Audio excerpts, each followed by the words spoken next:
welcome back to the channel. I'm Nikki, and today we are covering the case of Timothy J. Guy. I was contacted by Tim's father. He just messaged on my Facebook page that he'd like me to cover it. He didn't really get in detail, but I was like, okay. Well, a few weeks ago, and I just got on my page and was looking through it. I was like, oh my gosh, I'm going to cover this because he did ask, and absolutely I'm going to cover it. Anything that anybody asks, no matter how old the case is, no matter what. So, especially if a father does. This father has been, Warren Guy, he has been diligently looking for his son for 33 years. Yes, and even to message a little old me, that means, like, he is really about it. So, I didn't find a lot on the internet, but I want to shout out Sherlock Holmes from Facebook. I'm going to leave his page down. He also has a blog that I got a lot of information from him. I communicate with him on Facebook. He's a really nice guy, and kind of helping me get this YouTube started and stuff like that too. So, shout out to him, and I'm going to leave links so y'all check out his blog for Timothy Guy. And so let me give you some information about Timothy, okay? Timothy Guy was 18 years old when he went missing from Forsyth County, Georgia. He had brown hair and brown eyes. He was 220 pounds. Timothy was described as having a lower IQ type of learning disability. Probably nowadays we would describe that as autistic, on the autism spectrum, possibly like that. But this is 1987, and that was not, those diagnoses weren't really, I don't even know if they were around. So Tim had a job that he worked, and he also had room and board at this Sleepy Fox farm out in Forsyth County. That has since been demolished, and now there's a housing project there. But at the time, this Sleepy Fox farm had a reputation, from what I gather from the internet and the few things that are online.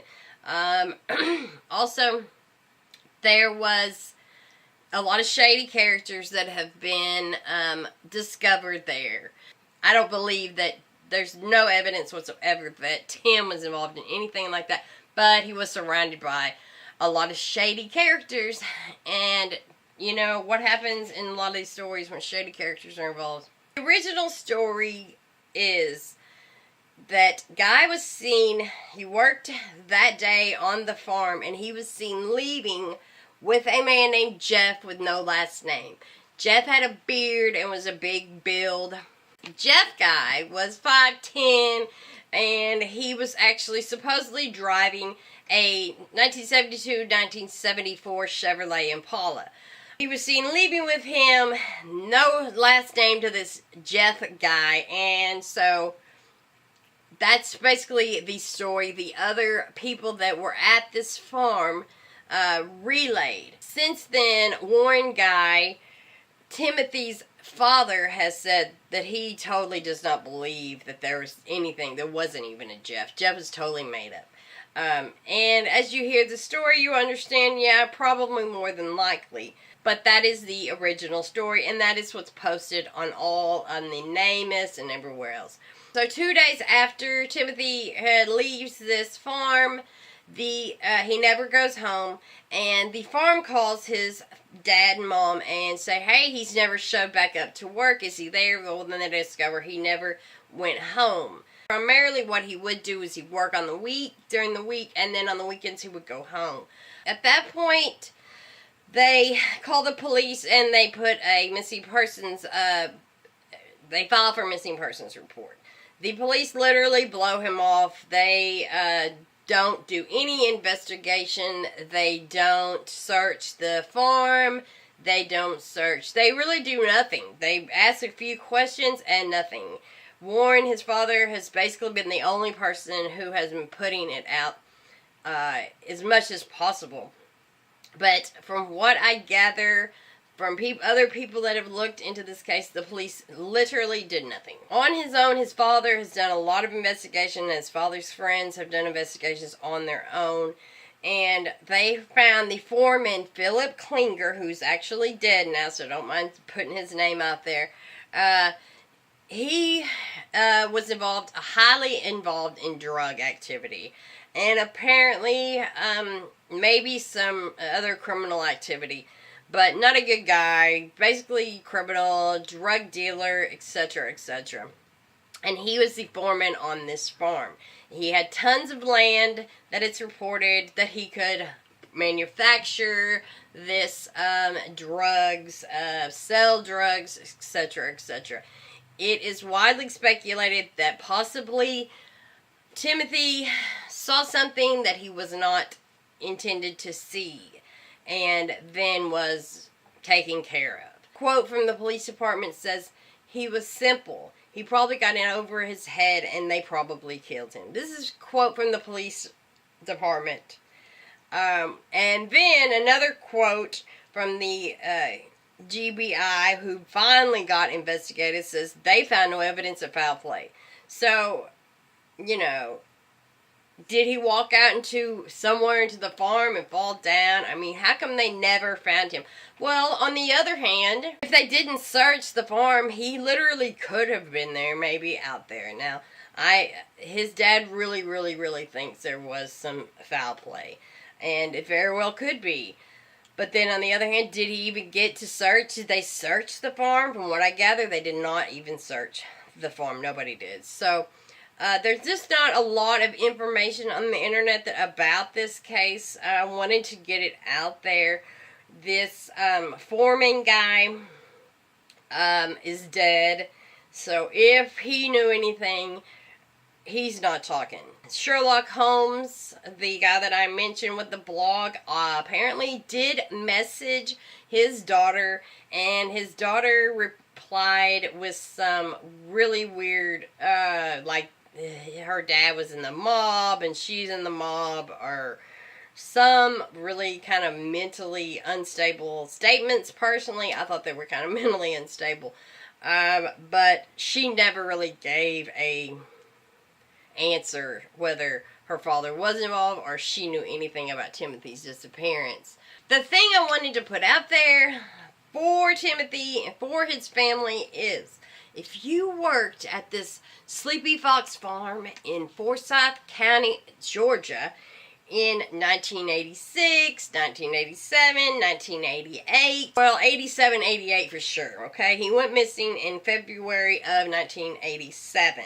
So 87, 88, even 89, sometimes rumors could still be talking. Things could be said about whether something happened. One person had told his father that he was put in a wood chopper and dumped in the lake. That's really messed up to even tell a father that. So, but is that just, you know, is he just chasing his tail? I don't know. But it's 33 years that the guy would like to know. Was some foul play done? And if you worked out of here, if you know anything about this Forsyth County, Georgia, this Fox... Sleepy Fox Farm. Sleepy Fox Farm. If you work there, maybe you know something. Not that you were involved, but maybe you know something about something.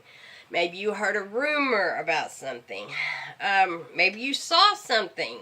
If you did, you can come forward. I'm going to leave the phone numbers down there. I'm going to leave links. They do have a little Facebook page. I just started in September of last year. Just got up and started.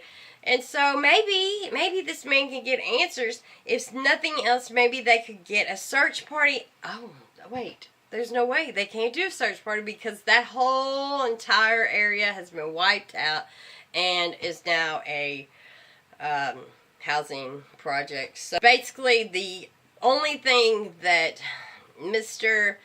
Guy has would be you out there if you have a tip. So if you do have a tip, you can call the number that I have down below, and that I'll, link a bunch of links for you. So, what do you think happened to Timothy Guy? What do you think? Do you think maybe he just walked off because he was low, IQ, his learning disability, maybe got caught up out there in something, or did somebody actually do something? Did he see something shady? So there's just not a lot of information out there. I did message a few people on Facebook. I didn't receive too much back, but I wanted to do the video because the father asked, and there's no way I'm not going to do a video, no matter how little information. So I posted the few pictures that I could find online, and if you know anything about Timothy J.